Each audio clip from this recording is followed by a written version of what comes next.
السلام عليكم ورحمة الله وبركاته. عروري مانت وحاجدين هيا شيكada soo la magacbaxday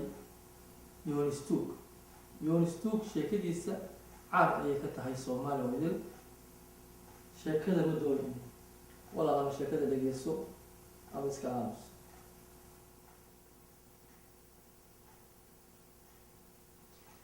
haska fadhiyo ninkan meesha waxa dhiban uu haya malaha sheekadii ayaynu guda galaynaa.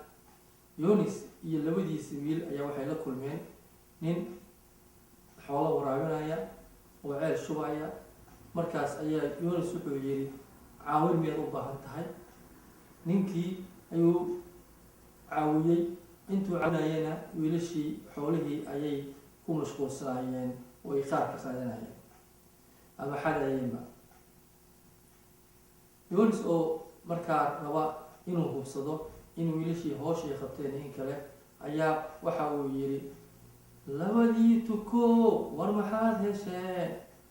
Markaas u soo jawaabeen oo waxay yiraahdeen laba tooti tahar oo midri tahay.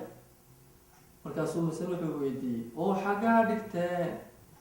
Waxay ugu jawaabeen taalada agtaa. Markaas wuxuu yiri soo haaduna. Markaas waxay yiraahdeen soo hadoodila.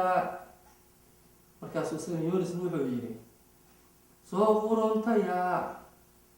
Waxay ugu jawaabeen soo haawina. Caruuray haddii aad sheekadan dhageysatid isku day in aad weydiiso waxa weeye waa iska af Soomaali laakiin xoogaa adag casharkan ama sheekada ku xigtana ayaanu fasiri doonaa hadduu Ilaahay yiraahdo.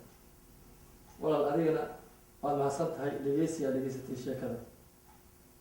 Assalaamu calaykum waraxmatullaahi wabarakaatuh.